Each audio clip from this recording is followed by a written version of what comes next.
All right, earlier in the program, we were talking with Congressman Jeff Duncan about how Major League Sports have kind of adopted the woke playbook of the left. But it's not just sports. In fact, big business is giving professional sports a run for their money.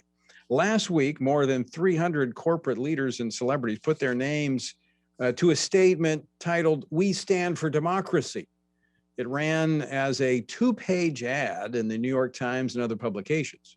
Now, the statement last Wednesday came out just days after about 90 of those CEOs gathered for a Zoom call to repudiate the new election laws in Georgia. And by the way, it was a law that if they had read it, they would realize it makes it actually easier to vote in Georgia, just more difficult to cheat. That's telling. And the joint statement, like those made by other companies in response to Georgia's election reform efforts, is very general, failing to point out specifically what is discriminatory about election reform legislation in Georgia and other states. And there's a reason for that. They were simply repeating what the legacy media has been falsely saying. What's perhaps worse is how the New York Times shamed CEOs who didn't sign the statement. As many critics have noted, the Times article on the statement is not journalism, it's activism. And that's what the media, I've been saying this, the media has become a part of the opposition party. Opposition to what? Opposition to America, to the founding principles. But what we are seeing unfold here is very troubling on its face. But the question is there something more sinister at work, something more that should be more deeply troubling than what we see on the surface? Joining me now to talk about this, Larry Taunton, who has written and spoken extensively about how Marxism ties into what we're seeing from the radical left in America today. Larry, welcome back to the program. It's great to be with you, Tony. Now, Larry, you're executive director of Fixed Point Foundation, but you're a graduate student of Russian history and Marxism back in the 1990s when everybody thought it was going away. Little did we know that it would resurface here in the United States.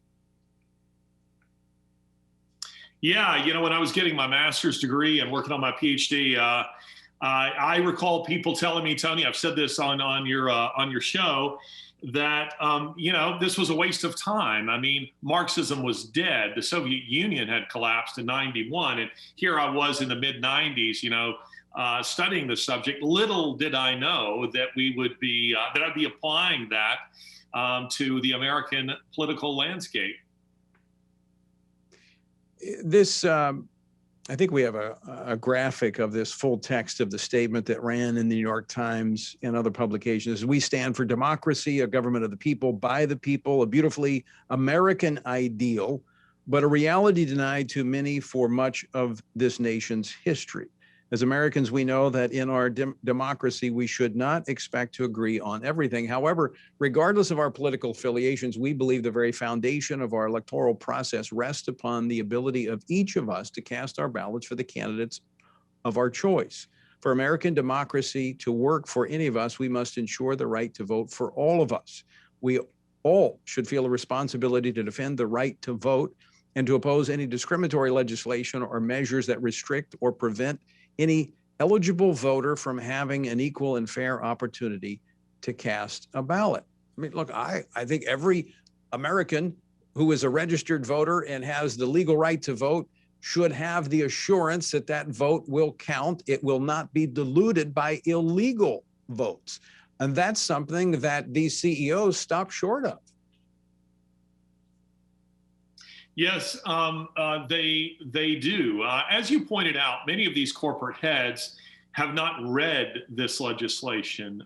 The left has been very effective in portraying the new Georgia law as some sort of new Jim Crow, as some kind of discriminatory practice or poll tax. And interestingly enough, as we know with Amazon and Coca-Cola, numerous others, they require voter ID of their own shareholders, of their own employees when voting on issues that affect the company. So we're seeing great hypocrisy here and ignorance of this Georgia law. Larry Taunton, a McLaughlin poll that was published last Friday.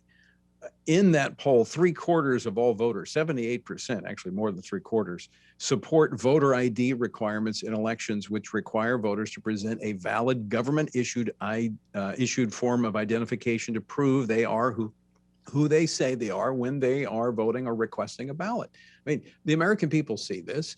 As you pointed out, businesses require this. Some of these same ones that are bemoaning the actions that Georgia took, which other states have already done.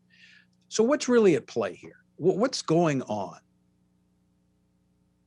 Well, let's also point out that the poll shows that that both white and black support this law. So this isn't simply white voters who are in favor of this. It's across the spectrum that people are in favor of it. I think there are several things at work here, Tony. One of which is we're seeing, I'm a capitalist, you're a capitalist. I believe that capitalism is quite biblical, but capitalism, like anything, when it becomes unprincipled, it can become quite dangerous. And in this case, we're seeing unprincipled capitalism, meaning that we have corporate heads who have licked their fingers and put them into the air and have decided that it is a better business practice to support the woke mob because they think that's the direction things are going and they think that's the way they can make money. Now, I would say to you that that's a poor wager. It's a poor bargain. But I think that's one of the things that we're seeing there. The other thing that we're seeing is that the woke mob, which is indeed driven by Marxist ideology, they have learned throughout history that the easiest way to get power isn't through a democratic process. It is through coercion. It is through threats. And this is what we're seeing on the left in a very big way. Let me go back to the first point. If business is sticking their finger in the wind to see which way the cultural winds are blowing, which all evidence would suggest that's exactly what they're doing. What's the history of Marxist movements and privately owned businesses? Well, of course, as you and I both know, Marxists don't believe in private property. They believe that the means of production are to be owned by the states. So there is a sense in which these corporations are cutting their own throats unwittingly. But I believe that what they're looking at, in some cases, Coca-Cola has been on the left for quite some time, and I think that's just where they are ideologically. Amazon is the same thing.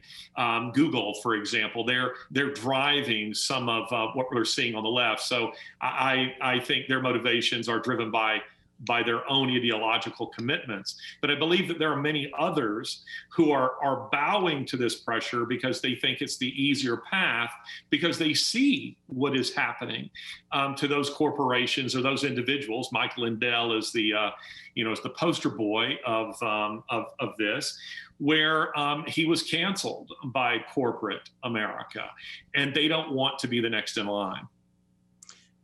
But Larry, this isn't your granddad's typical liberal.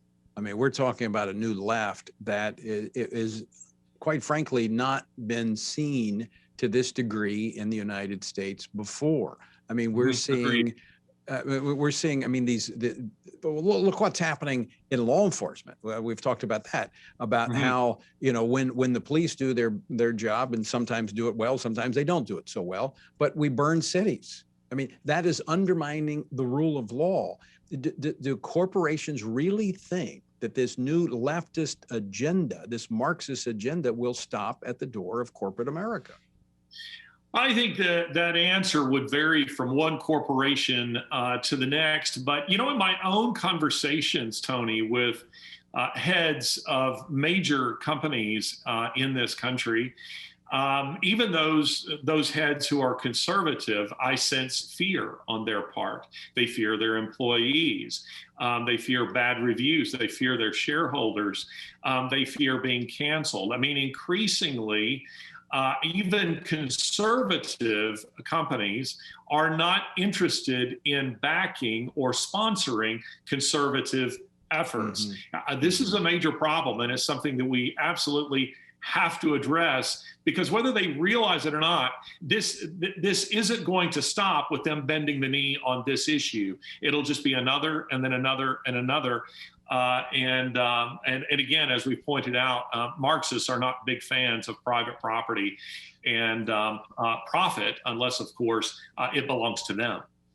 Yeah, this is not, I mean, it's relevant to our discussion. It's an observation. I mean, corporate America, I think, has been teeing this up for quite some time. As you just pointed out, they're concerned about what the reviews will be. They're concerned about what their employees will say. It's all short-term concern. And that's what we've seen in corporate America in the last several decades, where it's just turning that quarterly profit. It's not, they're not really concerned about the long term. And so these CEOs are just trying to think about how they get through this year. They're not necessarily concerned about where that corporation may be in 10 years from now.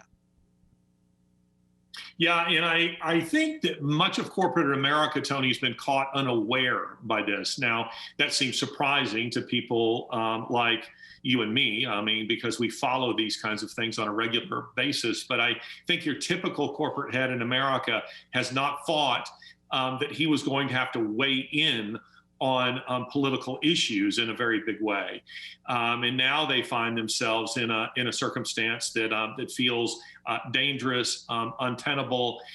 Social media. I mean, we saw what happened. I mean, take for example Hyatt for sponsoring CPAC. There was an effort to cancel Hyatt. Now, I think Hyatt managed that exceptionally well. They did not bend the knee to the woke mob. They used it as an opportunity to promote their facilities and their hotels, and that they're open to anyone who wishes to use them.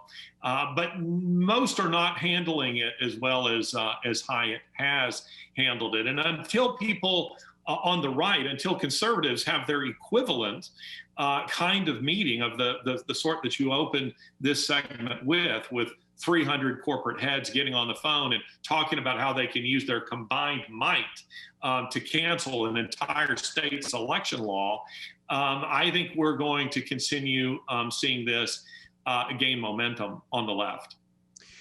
So Larry, has this wokeism in America and corporate America, has it reached the high tide, or is there more to come? What's the future look like?